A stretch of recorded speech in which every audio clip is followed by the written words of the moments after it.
Well, here I am, another day and another challenge. This one, indoor rock climbing. If you're like me and you enjoy taking on a challenge, you're going to be prepared to fail. Here's my first attempt, and as you can see, I only make it so far before the inevitable failure happens. On my second attempt, I rethink my plan and I make a better attack at the same course. But lo and behold, inexperience rears its ugly head, and ultimately, failure happens again. So whenever you put yourself out there, whether it's a physical or mental challenge, trying to clean up your mindset or behaviors, or just take on a new task, chances are you're possibly going to experience failure, especially early on.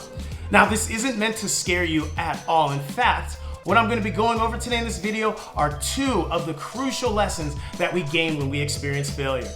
What's happening, everybody? My name is 𝐒𝐔𝐁𝐒𝐂𝐑𝐈𝐏𝐍, and I'm a personal trainer and a life coach, and I specialize in helping driven type A individuals find simple and sustainable solutions to a lot of the problems we encounter in life. And today, I'm going to be talking about failure. But before I get into it, just help me out in succeeding at growing my channel. I'll give you about 5 seconds to hit that like and subscribe button. My first goal is to hit 100 subs. You can help me do that out real quick. I will appreciate it. Thank you, and now let's get right to it. So here you are, you've taken on a new task, or you're potentially revisiting something you haven't done in quite a long time. And lo and behold, you did your best, but you failed. So what are you gonna do? Are you gonna, how about it, hang your head in shame? Or are you going to just, quit, it's not for me, I'm never meant to do this? Or are you going to do the most intelligent option of all and learn from it? I'm going to cover just what it is that you can learn from failure, and it's not how to cry about it better, and it's not how to be a more efficient quitter. In fact, this is going to help you experience failure in a whole new light. So let's get to that first crucial lesson. So one of the very first lessons is probably the most obvious one that you receive from failure. It's basically what didn't work.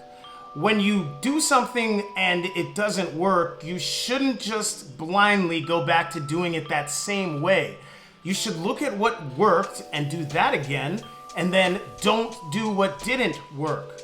What also helps is when you get a little bit of guidance, which, as you can see in the video, I didn't have any. So the first thing that we learn from failure is we can self-teach through all of our mess-ups. We can look back at them and honestly assess what we did and see, was that strategy beneficial, or was that something that we shouldn't do again? The worst thing you can do is just dig your heels in and do the same thing over again, thinking that all that I was missing was more effort. That might be the case, but if you don't review what you did, and trust me, I looked at my video and I saw where I messed up, you're not going to improve. You're just going to get more frustrated doing the same thing over and over again. And that's the definition of insanity. So don't drive yourself insane. Learn from your failure. That's the first lesson. The second lesson that failure provides us takes a little bit more explanation and context. But in a simple nutshell, the second lesson is that failure teaches us just how many attempts we have in us before we need to take a pause, recharge, and re-strategize. That doesn't mean quit. I said take a pause, recharge, and re-strategize. And I'm gonna break down just what I mean real quick. So one of the first things that you'll notice as you continue to rack up more and more failures is, depending on what you're trying to do, your body and or your mind are gonna be really, really broken down. And in the case of going rock climbing yesterday, or indoor rock climbing, my body and my hands, my forearms, and my back muscles were fried after too many attempts. Now, this is where people tend to think that, oh, I'm not working hard enough, my body was better than da-da-da-da-da-da. They come up with reasons to beat themselves up because the failures are taking a toll on them. And that's kind of supposed to happen. As much as we want to believe our bodies and our minds are invincible, they're unfortunately human. And there is a set limit on how many times you can make your body do something, or you can force your mind to try to do something. So as you accumulate failures, take note of how you're feeling, because just because you get more frustrated doesn't mean you're going to perform better. Once you find that you're getting too frustrated to make tangible progress and you're possibly performing worse, that's when you can full on pause and go do something else, or work on some other skill related to that goal and make progress in another way. So for me, I just had more fun doing the things that I knew I could do at the rock gym. I knew I could climb on other obstacles that weren't as demanding on rock climbing skills and where my natural athletic abilities allowed me to flourish. So I still had fun, and it still took a toll on my body. So ultimately I had to hit that stopping point. But thankfully, because I was doing things I enjoyed doing and I knew were within my capabilities, I had a good time and I stopped before I was stopped. Now, when I say I stopped before I was stopped, there was nobody at the place that was gonna be like, sir, you've been doing too much, stop. That actually happens in your body and in your mind. And when you get put on forced restriction by your body and or your mind, guess what? You're no longer in control, and now that time period could be hours, days, weeks before you get to go back at all.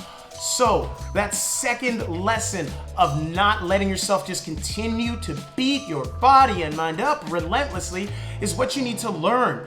It's okay to pause, recharge, and re-strategize. You won't get less of a win. You're not lazy. You're not a failure. You're actually being intelligent and listening to the obvious signs and symptoms your body and mind are giving you before the inevitable crash happens. Burnout is real, and when it happens to you outside of your control, you just have to buckle up and enjoy the ride. And it's not an enjoyable one because you're not in the driver's seat. So take that second lesson and apply it, or be ready to be on the frustration train that who knows when you get off. So at the end of the day, failure in the short term is worth a win in the long term. When you approach failure from the lesson standpoint and not the negative self-talk standpoint, you will win. It just will take you time and the ability to recognize that failure is trying to teach you, not beat you down. I trust this video gave you some good insights. Check out some of the other ones on my channel, and I'll see you all for the next one. Have a great week, everybody.